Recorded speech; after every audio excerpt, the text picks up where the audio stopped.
गासैबोनि थाखाय आं आफा इसोरखौ हामबाय होनसै। लोगोसेयै इसोरनि राव खोनासंनो मोजां मोनग्रा आंनि बिमा बिफा, बिदा फंबाय, बिब' बिनानाव साफ्रोमखौबो आं फोरबो जिसु ख्रीष्टनि मुङै आंनि चेनेलाव आङो बरायनानै लायो। लोगोसेयै जायफोरा आंनि चेनेलखौ साबस्क्राइब खालामबाय, शेयार खालामबाय, कमेन्ट्स खालामबाय, आं नोंथांमोन बयखौबो हामबाय होनसै फोरबो जिसु ख्रीष्टनि मुङै।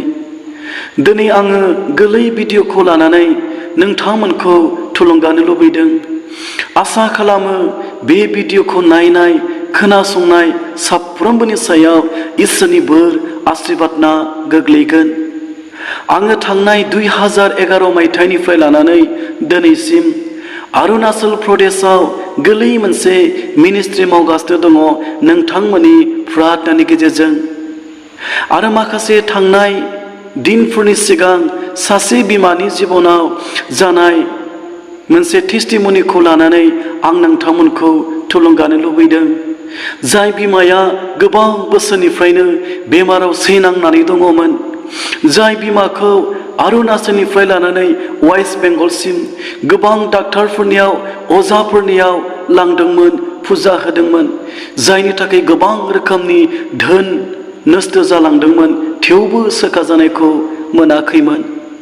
नाथाय जेब्ला मोनसे समाव जिसु ख्रीष्टनियाव फोथायनायखौ दोननानै गिर्जायाव लाबोदोंमोन, जेब्ला बे बिमानि थाखाय जोङो गोसो मोनसे प्रार्थना खालामदोंमोन, गोबावनिफ्रायनो थाबायनो हायै बिमाया प्रार्थना खालामनायनि उनाव जिसु ख्रीष्टनि मुङै थाबायनो हादोंमोन। आङो आसा खालामो बे भिडिअखौ नायनाय, खोनासंनाय साफ्रोमबोनि सायाव इसोरनि बोर आशीर्बादना गोग्लैगोन। नोंथांमोनखौ खावलायनाय थाबाय बे गुसुं भिडिअखौ नायलांनो थाखाय। आमीन। आइए हम हाथ उठाएंगे और हाथ जितना भी है आंटी की ओर आप लोग हाथ को उठा के आप लोग प्रार्थना कीजिए। हम प्रार्थना करेंगे। चलिए हम लोग प्रार्थना करें।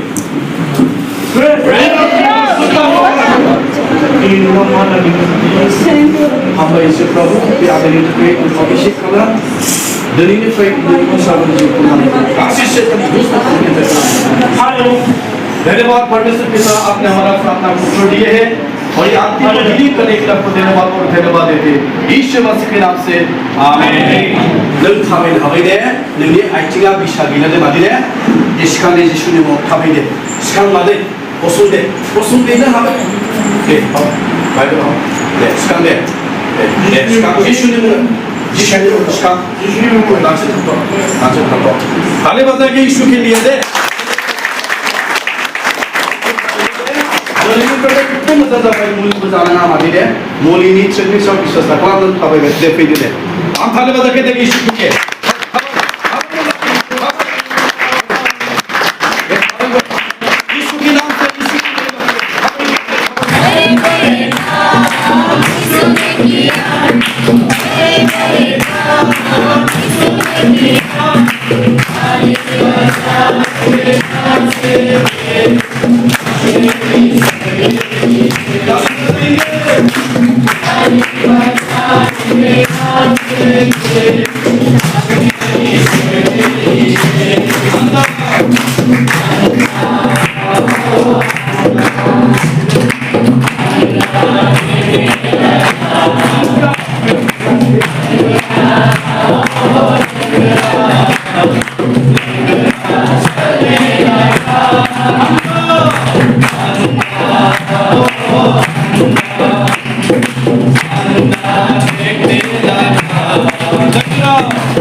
नों फोथायनानै मादै दे, दिनैनिफ्राय नों थाबायनो हासिगोन, जानो हासिगोन, इसोरा सोखाबाय दे, एकदम मुली नांगा दे मुली जाना को दरकार दिया ईश्वर सिखाबाय इसलिए हम बहुत धन्यवाद देंगे ना आंटी और अंकल जीवन के लिए प्रभु ने बड़ा काम करने के लिए हम प्रभु को सिर्फ धन्यवाद देंगे Praise the Lord, praise the Lord, praise the Lord, Prabhu G